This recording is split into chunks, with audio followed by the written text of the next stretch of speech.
And so, hello there, and welcome back to a new Nice the Movies podcast. And in these podcasts, I talk all things movies and TV, and whatever I want for about half an hour to an hour, once or twice, or maybe now even 3 times a week, because I am back. Yes, if you've been following me for the past couple of months, I mean, if you haven't, this will mean nothing to you whatsoever. But if you have been following me over the past couple of months, you'll know that I've been writing a kind of important piece of academic work in my dissertation, so I haven't had much free time. In fact, I barely had any free time, and I've only really been doing YouTube videos / podcasts once a week. But now I'm back. Now I've got no more dissertation to do. I mean, I've got things to do, but I don't nearly as much to do as I did have over the past 4 months. So I'm back. I can put a lot more time into YouTube and into podcasting. Haven't quite decided what I'm going to focus on more yet, whether I'm going to focus on doing more podcasts or doing more, additional YouTube videos like I used to do in the past couple of years, but we'll soon wait and see. I'm just going to give it a bit more thought. But for now, I am back doing more videos like podcasts on this YouTube channel and more podcasts in general if you are listening to this on any sort of audio medium, whatever that would be. Probably Spotify. But anyway, yes, these podcasts. So if you don't know what they are, basically I talk all things movies and TV, and whenever I want, about half an hour to an hour, once or twice a week, as I've already said. And in this podcast today, I am reviewing the week's new big release in Guardians of the Galaxy Volume 3. And I'm talking about why it's the last Marvel movie for me. At least for now, anyway. But before I get into that, I should say what I say at the start of every podcast I do. That's if you are watching this podcast on YouTube. Hello there to my viewers. But heck, you just don't have the time to watch the full podcast on YouTube. Then you can also check the podcast out audibly on Spotify at Night of the Movies on Spotify. And if you are listening on Spotify, hello there to podcast listeners, then you can also check the podcast out visually on my YouTube channel and Night of the Movies on that platform. Likewise, wherever you are watching or listening to the podcast, please feel free to like and subscribe if you enjoy the podcast, of course. I mean, you don't have to like and subscribe if you don't enjoy the podcast, but I will feel offended. But if you enjoy the podcast, please feel free to like and subscribe, and also leave me some recommendations on things you want me to talk about in the near distant future. Maybe you've got some ideas of topics you want me to explore and discuss on this channel, and I'd love to get some suggestions. So if you do have any suggestions, please let me know in the feedback section on the podcast media you might be listening to this to, or in the comment section below if you are watching this on YouTube. But anyway, as I've already mentioned, in this podcast today, I'm reviewing Guardians of the Galaxy Volume 3. So, at the risk of sounding like a broken record, because I've talked about this many times on this channel, I am not a fan of comic book movies and superhero films. Don't get me wrong, there's some which I absolutely love, like the Sam Raimi Spider-Man movies, the Dark Knight trilogy. Also, there's one on top of my head that I'm just forgetting right now. The first Iron Man, I have a great fondness for. I kind of enjoy the Tom Holland Spider-Man films, although the more I think about them, the more I don't like them. But there are plenty of comic movies out there which I have great affection for. Some which I'm forgetting off the top of my head right now, but there's plenty of comic movies out there and superhero movies out there which I really enjoy. But the majority of them I seem not to enjoy, though. And then I remember going to the cinema back in 2014 when the first Guardians of the Galaxy came out, and I really didn't know what to expect this movie. Like, I remember back in 2014, I was in secondary school. It was cool to like super movies. It was cool to like Marvel. Even back then, it was, that's almost 10 years ago now. Wow. To think that the first Guardians came out almost 10 years ago. Yeah, it's crazy. But anyway, yeah, I remember going to watch it back in 2014, not knowing what to expect, but going, it's a superhero movie. It's a superhero movie. It'd be fine to get through. There'd be some, fun action sequences, and in the end, it's not going to kill you. So I went into the cinema, and not really knowing what to expect whatsoever. I think I'd seen one trailer. Didn't really blow me away, the trailer, so yeah, I didn't really know what to expect, but I sat there in the cinema watching that first Guardians of the Galaxy and absolutely falling in love with it, though. Honestly, that first Guardians of the Galaxy is still amazing in my opinion. It's my favourite comic book movie because I was watching, I was going, oh, this is what comic movies can be. They can be funny, they can be emotional, they can be really uplifting at the same time. And they can have great soundtracks, and they can just be so outrageously enjoyable. And also, they can be a bit self-referential. Like, James Gunn directed that first Guardians of the Galaxy. He directed all the Guardians of the Galaxy films, including the one that I'm reviewing in this podcast today. And the thing is, though, James Gunn has a knack with his super movies / comic movies, where he makes fun of the genre, but at the same time, though, he also conforms to making a great comic book movie. Like, all of his comic book films and super films, because he's done a bit of both, Super, his first super movie, as far as I know, is not based on a comic book, so that's not technically a comic book movie, but all of his superhero movies, they are all a bit self-referential. They're all a bit of a pastiche of the superhero genre. But at the same time, though, yeah, they make fun of, cliches in the superhero genre, but they always conform to being a good super movie at the same time. But in fact, a cracking super movie at that. And that's particularly exemplified with the first Guardians of the Galaxy film, which not only is such a great superhero film, but is also playing on the genre a bit and doing things a bit silly, like when the villain is about to kill the Guardians of the Galaxy at the end of the first Guardians of the Galaxy film. Not a spoiler, the film's been out for almost 10 years now.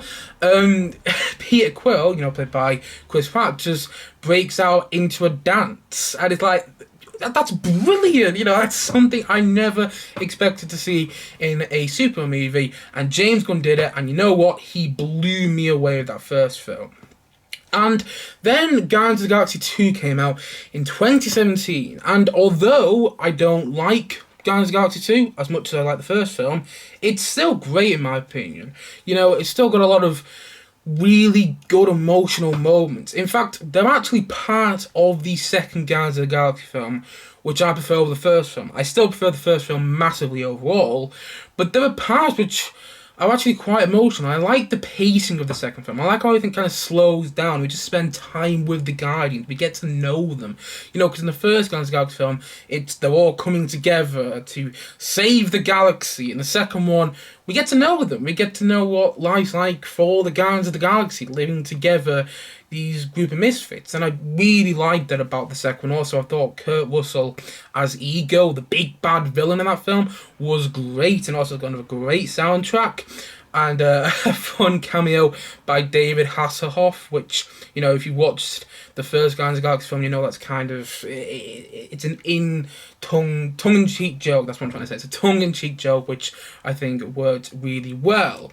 But also, it did get a bit too comic booky towards the end, big CGI fights, and some of it didn't totally work for me, but all in all, I love Guardians of the Galaxy 2, I don't care what anyone says, I think it's a great film, because it focused on family a lot. I like the fact there was a great father-son storyline in that film, and also, you felt that the Guardians of the Galaxy were more of a family, and also still self-referential, one of my favourite lines in any comic book movie is from Rocket in Guardians of the Galaxy 2, when it goes, oh, we're saving the galaxy again, we're going to be 2-time galaxy savers this time, because it's so self-referential, and I love that line so much. And also, Baby Groot dancing to Mr. Blue Sky, you can't really go wrong there. And then James Gunn, though, who was the writer and director of the first two Guardians of the Galaxy films, got fired from Marvel, I want to say back in 2019, round about when Guardians of the Galaxy 3 was meant to go into production. I'm not sure about that for definite, but he got fired from Marvel around that time. I remember it being in the press, and I'm being shocked about it because of some offensive tweets from years and years ago that resurfaced on Twitter, and then DC snapped him up, and he got to make the Suicide Squad for DC, and also the Peacemaker TV show. I have to say right at the bat, I haven't seen all of the Peacemaker TV show. I've seen a couple episodes. I'm not totally sold on it yet, but I'll have to watch the full show to give my full opinion on it, because, a bit premature of me saying what I think of Peacemaker after watching 2 episodes, which is what I've done so far. But so, yeah, I've seen 2 episodes of Peacemaker. I think it's fine at the moment, nothing too amazing. But the Suicide Squad, I still really enjoy. Now, the first time I saw the Suicide Squad back in 2021, I remember coming out and going, this is just bizarre, crazy, but I love it. I think it's absolutely brilliant. Now, when I look back on the Suicide Squad, in my opinion, it's a bit too James Gunn-esque. Like, it reminds me of his first two films before Guardians of the Galaxy, in Slither and Super. Two films I really enjoy, but I also wish weren't too James Gunn, if you get what I mean, because sometimes you get a bit too gory, a bit too explicit, a bit too strange, a bit too weird, and you just want him to rein it in a bit. Like, Super, I was really enjoying up to a certain moment, and then all this really weird and unnecessary stuff starts happening. I'm like, why are you doing this? Just make the movie you were making at the start of the film and finish that off. Stop introducing all these really weird and really explicit elements. And then Slither, I didn't feel the comedy totally worked, to be honest, but that's just me. But I always kind of prefer James Gunn being on a leash, like he is in the first two Guardians of the Galaxy films, where, you know, he is being James Gunn. You can still tell that those first two Guardians of the Galaxy films are James Gunn films, but also, you know, he's got a sense of authorship over them, but also they're family friendly. And he is being put on a leash by Kevin Feige, the head of Marvel Studios, because he has to make something family friendly. He can't make Slither, you know, for Marvel, can he? So that's why I always kind of prefer, you know, that's also, yeah, that's why I prefer Guardians of the Galaxy films over the Suicide Squad. The Suicide Squad, a film which I like, but the more I think about it, the more it's like, it's a bit too weird at the same time, like having this big starfish as his main villain. There's still a lot I love about that first Suicide Squad, the second Suicide Squad, sorry, but yeah, I don't love it like I did the first time I saw it. But then he got his job back at Marvel, and he got to make the Guardians of the Galaxy Holiday Special, which I talked about on this channel last, was it November that it came out? I can't remember now, it must have been November. I enjoyed that Guardians of the Galaxy Holiday Special, although it wasn't great in my opinion. It didn't move the plot forward too much, and there wasn't anything too necessary for what I thought at the time. You know, when I was watching Guardians of the Galaxy Holiday Special, it didn't feel like there was anything too necessary for the Guardian story. So I enjoyed it. Again, a great soundtrack, but nothing that I fell in love with really in that. I didn't really fall in love with that special too much. I thought it was good, nothing more, nothing less. But now he is back with the Guardians of the Galaxy before he fully moves over to DC, because he's now going to be the co-head of DC, which is going to be kind of interesting the way he takes the DC universe going forward. Pardon me there. The DC cinematic universe going forward, should I say. But before he goes over and does a Superman film, he is back with Guardians of the Galaxy Volume 3. It's taken me 13 minutes to get to my review of this film. And I'm not going to go into the plot on this one, because I think the plot's a spoiler in itself. Honestly, something happens moments into this film, and I was like, that's a spoiler. You know, I'm not going to talk about that in my review, because I often think about when I'm going to talk about my review when I'm watching the film. But something happened, I was like, well, I can't do a plot synopsis now, really, because, you know, that's the plot, but that's a spoiler. But essentially, if I was going to give a plot synopsis, and I am going to, the High Evolutionary, I think that's his name, who's a big bad villain in this film, essentially wants Rocket. He wants Rocket for his own greed, and the Guardians are trying to stop him.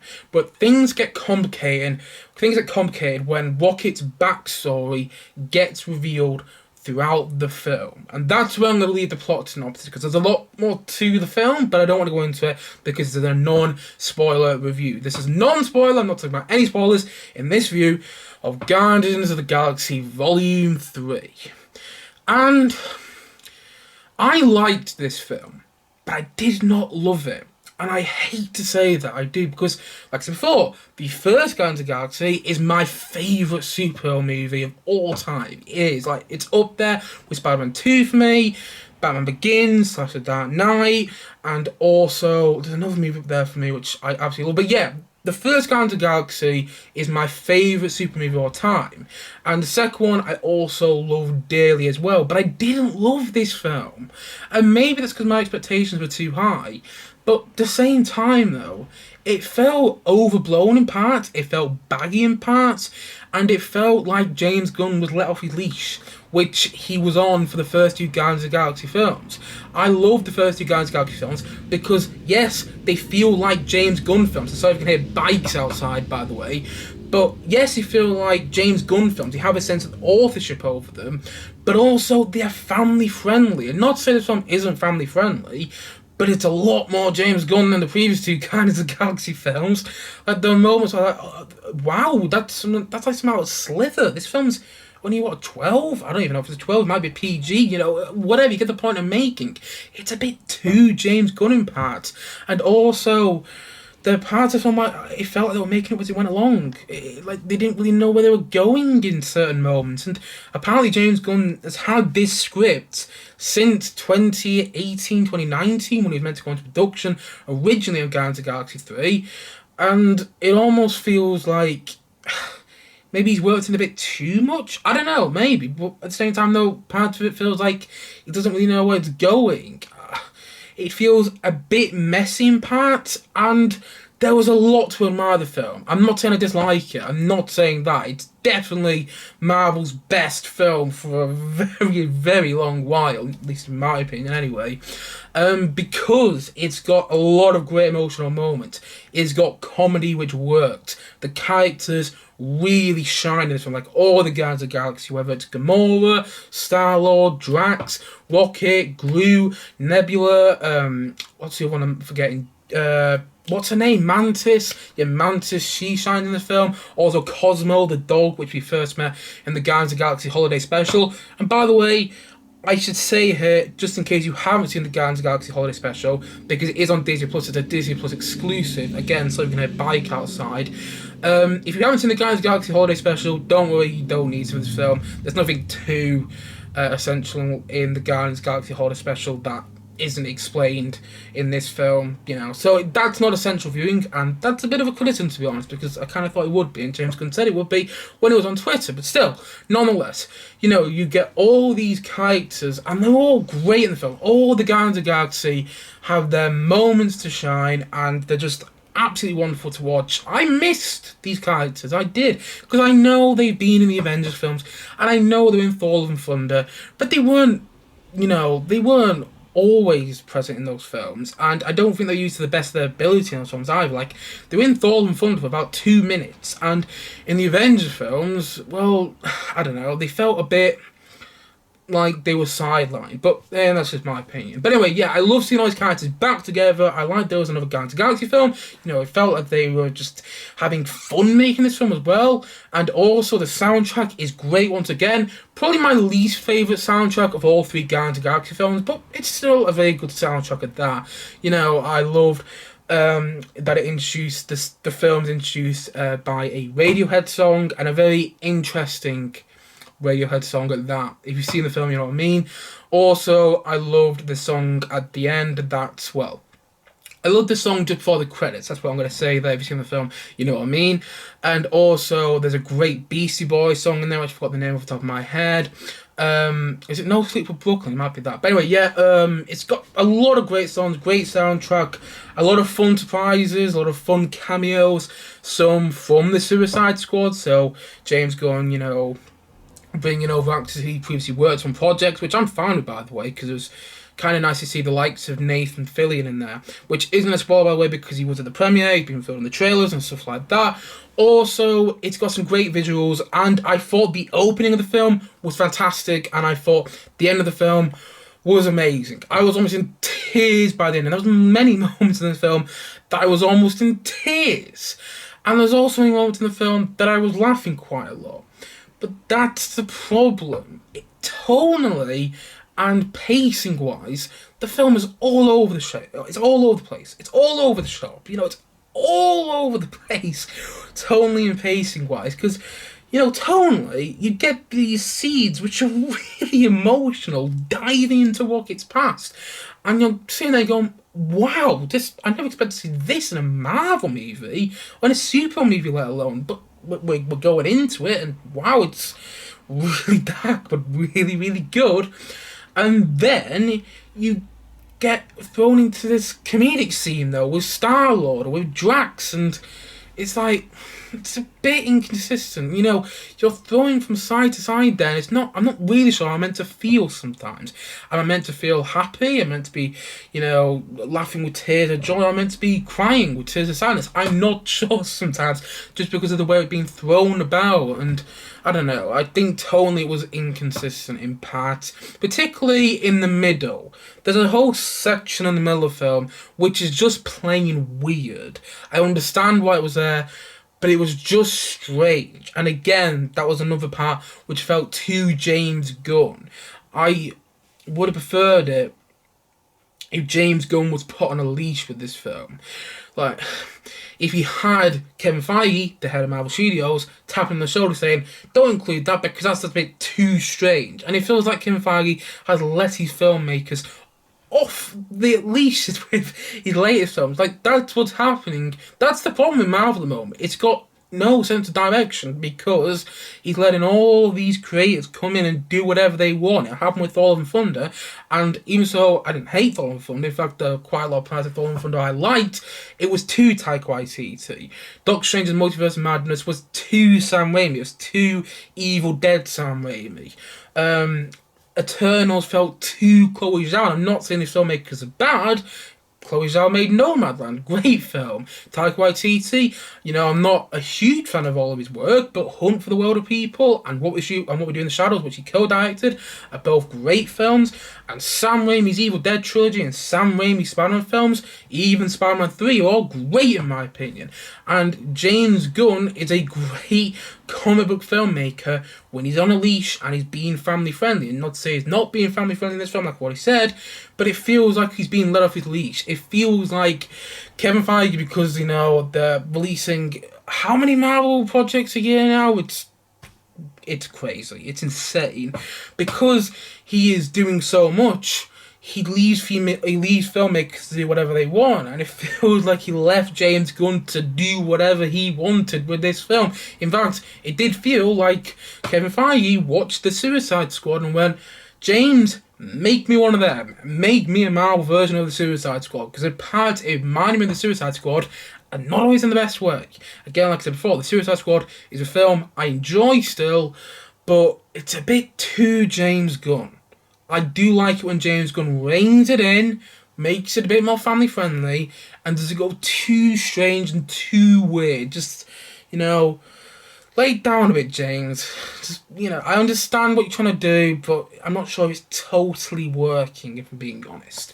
And also, like I said before, pacing-wise, it's inconsistent as well.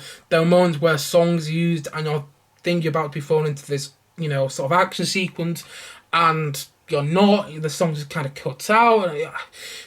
Pacing-wise, I do think it is inconsistent. I do think that also goes to how some scenes, some comedic scenes are placed alongside some really emotional scenes, and it's like the pacing's a bit all over the place at times as well. Overall, actually, it's not as self-referential as the previous two Guardians of the Galaxy films. And again, that was a bit disappointing. That was one of the reasons I loved the first two Guardians of the Galaxy films so much, because they were self-referential. They still were great comic book movies. They were still great superhero films, but they also making fun of the genre at the same time. They're being a bit of a pastiche to the comic book genre. But, that was one of the reasons I loved them. That was one of the reasons I loved those first two Guardians of the Galaxy films.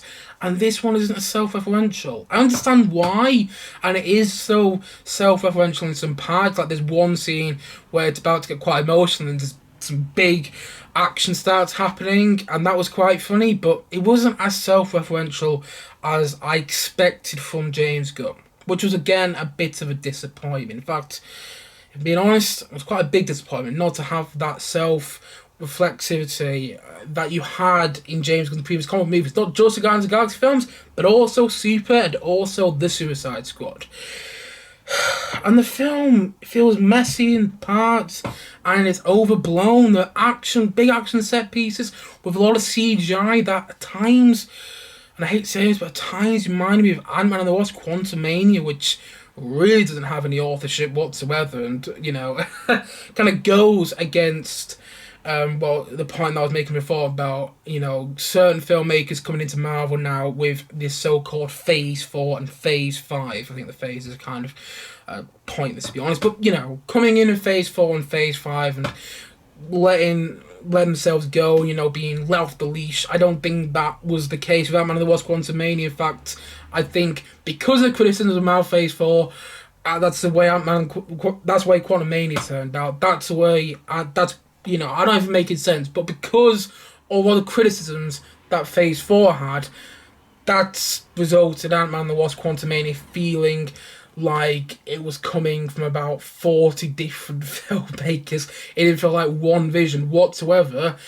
And now you get to one solid vision, but again, it feels a bit too James Gunn. Like I said before, it feels a bit too James Gunn, and it feels overblown in parts, it feels messy, and the parts it feels like they're making up as they go along. And also the Adam Warlock character, which they teased all the way back, if I remember correctly, in the post-credit scene of Guardians of the Galaxy 2, is really not that good of a character. And Will Poulter wasn't great in the film either. Will Poulter, who is great in Midsummer, and also is great in... What else has he been in? Oh, I forgot the top of my head right now. But he's one of those actors, Will Poulter, that I reckon, much like Florence Pugh, who he was in Midsummer with, he's one of those actors which I reckon is going to have an Oscar in the next 10 years. He's that good.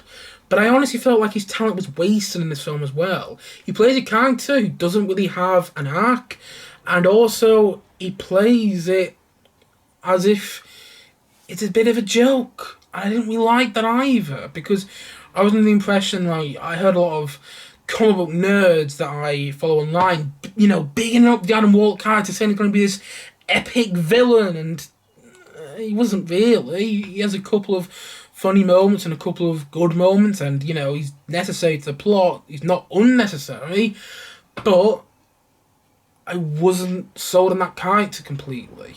And also, as for the High Evolutionary, I think that's what his name is, the villain, he's good. Feels a bit generic at times, feels a bit too Thanos-esque, and we've already had a Thanos in the universe, so wasn't totally in love with that. But he's good. Sometimes the actor who plays him, I don't know what his name is, he overacts a bit, but I enjoyed watching that character. He's a good villain, probably the weakest villain in the Guardians franchise, in my opinion. I much prefer Kurt Russell's Ego in Guardians 2. I thought he was brilliant as a villain. So let's pause there for Guardians 2 in case you haven't seen it, but, that film's been out for how many years now? Almost 5. Wow. Has it been 5 years, actually? How long has it been? It's been 6 years. What am I on about? It's been 6 years since Guardians 2, which is crazy. Because I remember watching that in the cinema back in 2017 and still being in secondary school. But anyway, yeah, it's not as good as a villain in Guardians 2, and he's not as good as a villain in Guardians 1 either. But he's a good villain. The thing is, I would have preferred if this film didn't have any villains. I mean, some of the villains are there, and the villains did add a lot more to the film. Adam Warlock and the High Evolutionary are important. I understand why they're in there. I get it. But I would have preferred it if it was the film about the Guardians breaking up. Because in the end, the film is a breakup movie. It is really. I'm not going to go into too much detail there as to why I think it is. But it's a breakup movie.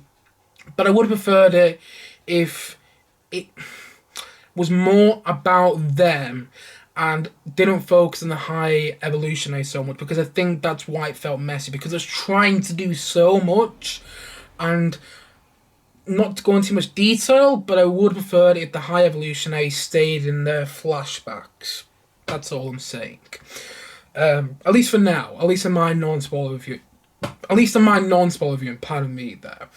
But, like I said before, the film is still really good, though. It's a really fun time. And also, one of the things I should say is, I don't think people will enjoy this film if they haven't seen the previous 2 Guardians of the Galaxy films. I'm not talking about the holiday special. I don't think the holiday special is necessary, and I do think that is a bit annoying because I remember the Guardians of the Galaxy holiday special came out in late November, and James Gunn, who wrote and directed that special on Disney Plus as well, was bigging it up as if this is necessary viewing for Guardians of the Galaxy 3. Unless I missed something, and I might have missed something, but I don't think it is necessary viewing. And yeah, that was a bit of a disappointment. I was waiting for something in this film to be paid off from the Guardians of the Galaxy Holiday Special, and in my opinion, I didn't get that. When I was waiting for it, I didn't get it. And but yeah, going back to what I was saying before, if you haven't seen the previous two Guardians of the Galaxy films, I wouldn't recommend this one. But you can say this about any trilogy, though. You know, the only reason I'm saying that about this film is because I do know some people who just go and watch a new Marvel film and you haven't watched the previous over 20, 30 odd Marvel movies, or haven't seen the previous over in the sort of trilogies. Like, I know somebody who went to go and watch Ant-Man 2, but hadn't seen the first Ant-Man. I know somebody who went to go and watch Black Panther 2, but hadn't seen the first one. I know somebody who went to go and watch Captain America 3, but haven't seen the previous two Captain Americas. You get the point I'm making. And I do think that if you're somebody who hasn't seen the first two Guardians and you're thinking about watching this film, I don't think that's a good idea. I mean, you might still enjoy it, but you're not going to get as much out of it as, say, if you haven't seen the previous two Guardians. I'm not saying the Guardians Holiday Special, I'm just saying the previous two Guardians of the Galaxy films. But if you have seen the first two Guardians of the Galaxy movies, this one is an emotional ride. Particularly, and I'm not going to go into detail here, but particularly with Rocket's story. This is Rocket's movie, more than anybody's. I mean, like I said before, all the characters are great. All the characters have their own moment to shine, in particular what they do with Drax and Mantis and Nebula, and I love what they do with all the characters, you know? But it's Rocket's movie, and you really feel that by the end. Again, not going into details in case you haven't seen the film yet, and to be honest, you might think I'm spoiling something right now, but I think you might be surprised if you see the film to learn that I might not actually be spoiling anything in particular. But anyway, I'm not going to go into detail there. I've probably given too much away already. But this is Rocket's movie, and I really like that about it. And all the Guardians, though, have their time to shine. I loved how they developed these Guardians of the Galaxy characters as well. And another great soundtrack, some great visuals, great cameos, great surprises. And all in all, a good movie. Just not a great one, which is a bit of a shame to say, because I love those first two Guardians of the Galaxy films so much. But it is still a satisfying end to this trilogy. It's still probably the best superhero trilogy out there that I can think of. Actually, no, it's not as good as Dark Knight trilogy. Gotta admit, it's not as good as Dark Knight trilogy for me. The Dark Knight Rises is an excellent film, in my opinion. I don't care what anyone says. That is a banger of a movie, and I'm going to get around to reviewing it sometime over the next couple of months. A little step behind the curtain of what I'm planning for the next couple of months on this channel. But it's probably the second best superhero movie. I do think it's better than the Sam Raimi Spider-Man trilogy, because I don't think Spider-Man 3 totally stuck the landing, but this movie does. Even though it has its problems in the second act, in the middle more than anything, it gets a bit jumbled in the middle. The third act pulled it back for me, and I sat at the end going, you know what? That was a pretty good time. And I'm happy that it's a satisfying ending, because this is the end of Marvel for me. And what I mean by that is I've been disappointed by Marvel way too much over the past couple of years. So I'm giving up. I'm not watching any more Marvel content unless I hear it's great. I reserve the right to myself. If I hear that, you know, Secret Invasion, when that comes out, or when the Marvel comes out, if I hear that either of those two, you know, TV shows or films are absolutely brilliant and the best thing, one of the best films of the year, if the Marvel comes out and I hear it's one of the best films of the year, and if Secret Invasion comes out and I hear it's one of the best TV shows of the year, guess what? I'll watch them. But if I hear that they're just as good, I don't really care about it, to be honest, because the chances are I'm not going to be satisfied with them. You know, like when Doctor Strange and Multiverse of Madness came out, I remember people saying, oh, it's good. Same with Thor and Thunder. Oh, it's good. But I was disappointed by both of them. So I don't want to keep having that experience with Marvel. I don't want to keep having that experience going to the cinema. I don't want to keep sitting here and ranting over and over again about comic book movies and becoming unreasonably and pathetically, you know, I was about to say something and I just forgot about to say. Completely off my train of thought.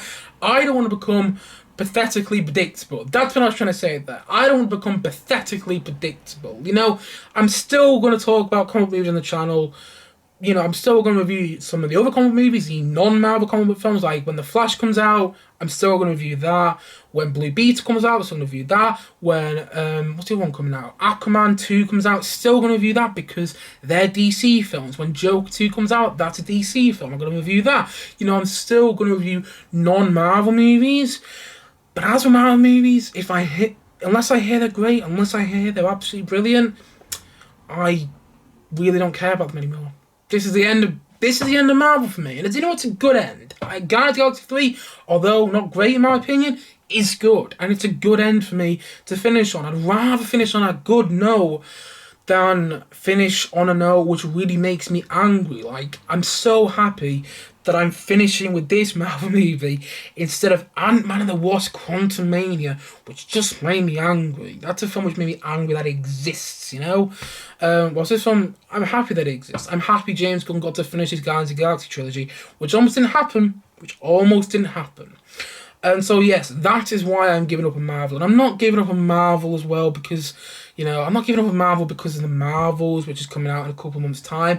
Honestly, I want the Marvels to be great. I'm all for, a all-female-led super movie. Give me more of them. I'm all for that. I don't care if that movie, I don't care if it's good or bad or not. I'm just happy that it's getting made. But just because it's Marvel, I don't care about it. Listen, the Marvel's being made under DC, I'd be really excited about it. Just for me, for Marvel, I'm giving up on it. I'm still going to review non-Marvel comic book films, like I already said. And if I hear that Marvel films are absolutely amazing, guess what? I'm back into watching them. But this is why Guardians of the Galaxy 3 is the end for me, because I loved the previous two Guardians of the Galaxy films so much. And I remember after watching Ant-Man and the Wasp: Quantumania, I said to myself, watch the next Guardians of the Galaxy film because you know how much the Guardians of the Galaxy films mean to you. And hopefully that one deliver, and it did. And then give up on it though. Don't give up before Guardians of the Galaxy 3 because you'll always wonder how that film turned out. And, well, now I don't need to wonder because it turned out well. It's a really, really fun film. If you're a fan of the previous two Guardians of the Galaxy films, or if you're just a fan of the first Guardians of the Galaxy and not a fan of the second one, or if you're a fan of the second one but not a fan of the first one, or whatever, if you're a fan of any of the Guardians of the Galaxy films, even the Guardians of the Galaxy Holiday Special, then you will probably, most likely, enjoy this film as well. And yeah, I had a great time with it, and I'm happy that it's the end of Marvel for me as of now, because it's a satisfying end that delivered on what I wanted from these characters and gave me a great story, well told.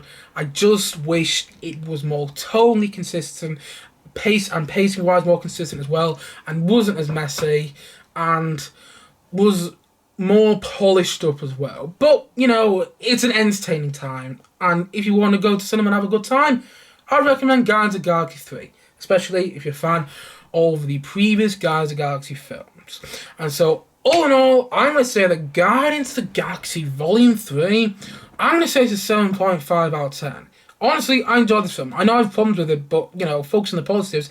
I enjoyed it, and I'm a lover. I love loving films. I like liking films as well. That's another reason that I'm giving up on Marvel. I don't want to just keep coming on this channel and complain about film after film after film after film, because, I'm going to do a video in the next couple of days talking about some films I watched over the past couple of months, which I haven't loved, and I might be getting a bit annoyed about them, but I don't want to keep watching every Marvel film. I'm just getting annoyed over it. I want to love films. I don't want to feel like I'm wasting my time at the cinema, and I feel like I do most of the time after watching a Marvel movie. I'm not saying all the time, look at Guardians of the Galaxy 3.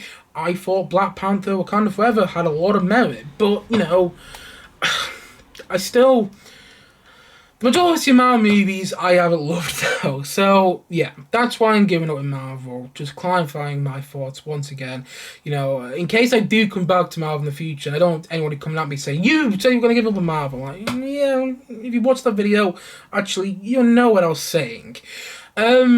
But still, back onto Guardians of the Galaxy 3. It's a great end to this trilogy. It's a great end to Marvel for me. It's got great character moments, a great story. I wasn't totally in love with the storytelling, But I did think it was well done. I think it could have been done a bit better, but I think it was good for what it was. Some of the other characters, some of the new characters, wasn't totally in love with. There are parts as well, which is one thing I haven't really talked about yet, but there are parts which feel like they're out of a video game. Like they feel like they should be out of something like The Last of Us or Fallout. I don't think they totally fit in this film. You'll probably know what I mean when you watch it. There's one part was like, you can imagine that in a video game. I'm not sure what video game, because I don't really play those sort of video games, but you can imagine that in a video game. And also, one other thing as well, which I haven't really talked about. I'll probably talk about Guardians of the Galaxy 3 again in more spoilery detail, because I have a big problem with the film. That's a spoiler, though. I can't really go into the details on it. But this is kind of my other big problem. I wish it was more brave. That's all I'm going to say, because I'll probably talk about what I mean again in the future, but I wish it was more daring and brave with its decisions. That's why I'm going to leave that. But I liked this film. It was a Marvel film, which I liked, and I'd rewatch. Whoa, that's a bit of a surprise, isn't it? Whoa, I like a Marvel movie for once. And I can say why, it's because it's James Gunn. James Gunn, he makes some great superhero movies. Not all great, like this one and the Suicide Squad, but he made some great superhero movies, and he made a good one here. I wish it was more self-referential. I wish it wasn't as messy. I wish it was more brave. Again, I'll talk about that in a future video, future podcast, whatever. And I wish it didn't introduce all these other characters and wasn't trying to do so much of all these characters, because there's so many characters in this film. But as a final film in the Guardians of the Galaxy trilogy, because it's the end of this version of the Guardians of the Galaxy, it's the end of this version of the Guardians of the Galaxy. As an end for this version of the Guardians of the Galaxy, it's good. It worked for me, and it's got some really fun moments. And although it's my least favourite of all the Guardians of the Galaxy films, including the holiday special, yeah, I still came out of it feeling like I had a good time. And you know what? I'm going to go with that. And so, all in all, I'm going to say that's Guardians of the Galaxy Volume 3. I'm going to say that's a 7.5 out of 10 from me.